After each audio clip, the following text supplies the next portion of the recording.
য'ত হিন্দু মুছলমান বড় অনাবড় য'ত ৰাজবংশী মুছলমান সমাজ গঢ়ি পেলাই বিটিআৰখন আমি এনেকুৱা দেখুৱাই দিম।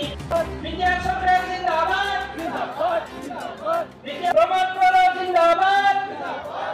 সেই ইমান লাহেকে আৰু অলপ জোৰকে কওঁ, প্ৰমাণ কৰা জিন্দাবাদ, প্ৰমাণ জিন্দাবাদ। BTCৰ 35,84,000 জনসাধাৰণে ভাৰতীয় নাগৰিকে আজি বড়োলেণ্ড অঞ্চলত UPPL দলক বিকল্প ৰাস্তা হিচাপে লৈছে। যি UPPL দলে সন্মানীয় শ্ৰী প্ৰমোদ বড়ো ডাঙৰীয়াৰ নেতৃত্বত চৰকাৰ গঠন কৰিলে বিটিআৰখন চম্ভালি আছে, বিটিআৰখন চাই আছে। উন্নতিৰ পথত বা উন্নতিৰ জখলাত আমি আগুৱাই গৈ আছোঁ। সকলো জাতি জনগোষ্ঠীক সামৰি পেলাই আজি আমি শান্তি সমন্বয় ঐক্যতাৰে কাম কৰি আছে।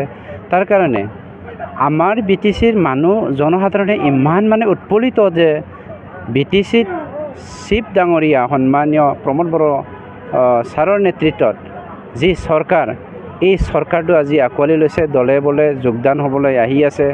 আজি ভাল লাগিছে যে আমি 40টা সমষ্টিত সকলো বেনিফিচিয়াৰীসকলক লৈ পেলাই আমাৰ যি সন্মিলন আমি পাতিছোঁ, এই সন্মিলনৰ মাধ্যমেৰে BTC এখন সুন্দৰ ঠাই, এনেকুৱা সুন্দৰ ঠাই যাত সকলো জাতি জনগোষ্ঠীয়ে মিলাপ্ৰীতিৰে বসবাস কৰি আছে। সেই বস্তুটো আমি ভাৰতবৰ্ষৰ সকলো জনসাধাৰণক জনাবৰ কাৰণে, প্ৰকাশ কৰিবৰ কাৰণে আমি আমাৰ সন্মিলনটো লোৱা হৈছে। ইতিমধ্যে হাগ্ৰামা মহিলাৰ অভিযোগ আনিছে যে এইবাৰ ৩য় নম্বৰ বা ৪ৰ্থ নম্বৰ পজিশ্যনত হাগ্ৰামা নিজে আগতে জিকি আহকচোন। দেৱৰগাঁৱত আমি এনেকুৱা হেৰি কৰিম, দেৱৰগাঁৱত সি 10 নম্বৰতো নাহিব।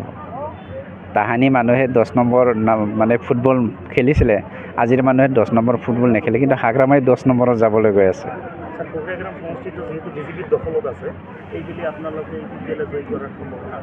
মোৰ ব্যক্তিগত মত, মই সেইটো পাৰ্টিৰ মত বা চৰকাৰী মত হিচাপে ক'বলৈ যোৱা নাই।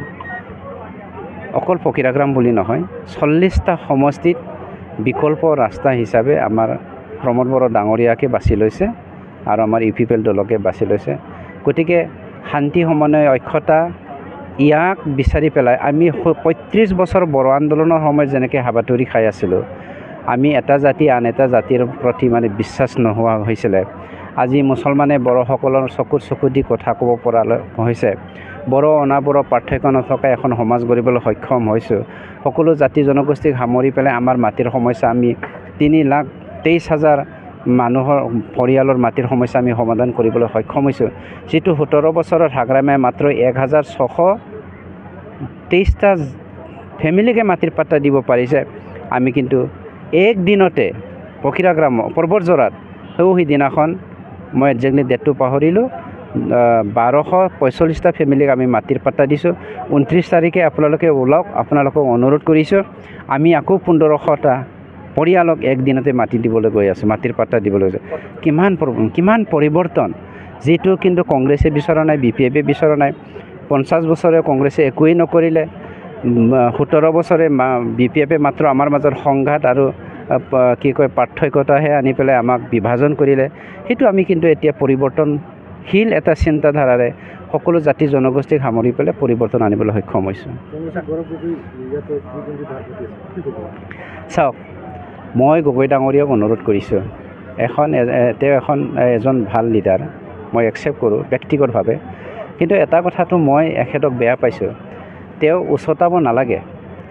যি কংগ্ৰেছৰ দিনত ট্ৰাইবেলসকলক ট্ৰাইবেল বেল্ট এণ্ড ব্লকটো সুৰক্ষা দিবলৈ সক্ষম হোৱা নাই, যি কংগ্ৰেছৰ দিনত আমাৰ মাজত জাতিয়ে ভেদাভেদ আহিছিলে, যি কংগ্ৰেছে কোনো জাতি জনগোষ্ঠীক মাটিৰ পাট্টা দিবলৈ সক্ষম হোৱা নাই, সেই ব্যক্তিৰ সেই পাৰ্টিৰ লিডাৰ এজন হৈ পেলাই এখেতে BTCৰ মাটিৰ সমস্যাৰ কথা ক'বলৈ তেওঁ নাচাজে। কিয়নো তেওঁ BTCৰ বিষয়ে একোৱেই নাজানে, ABC একোৱেই এখেতৰ তাত নাই।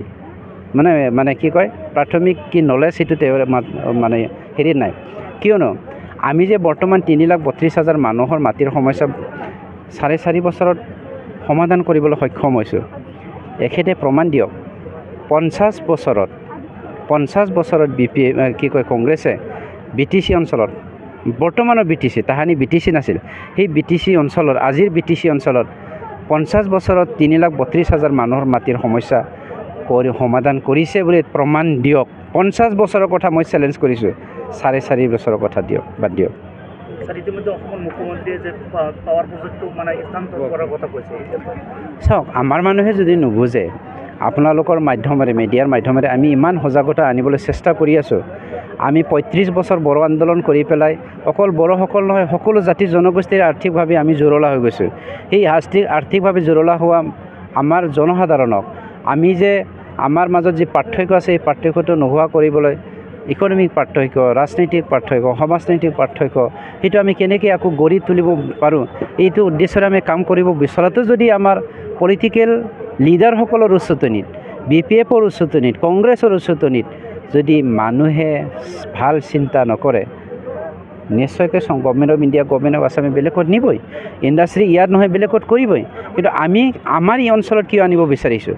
35 বছৰে জুৰুলা হোৱা, আৰ্থিকভাৱে জুৰুলা হোৱা এই অঞ্চলটো আকৌ কেনেকৈ আমি খুব স্পীডত ডেভেলপ কৰিব আনো, উন্নতিৰ জখলাত আনিব পাৰোঁ, সেইটো চিন্তা চৰ্চাৰে কাম কৰি আছোঁ।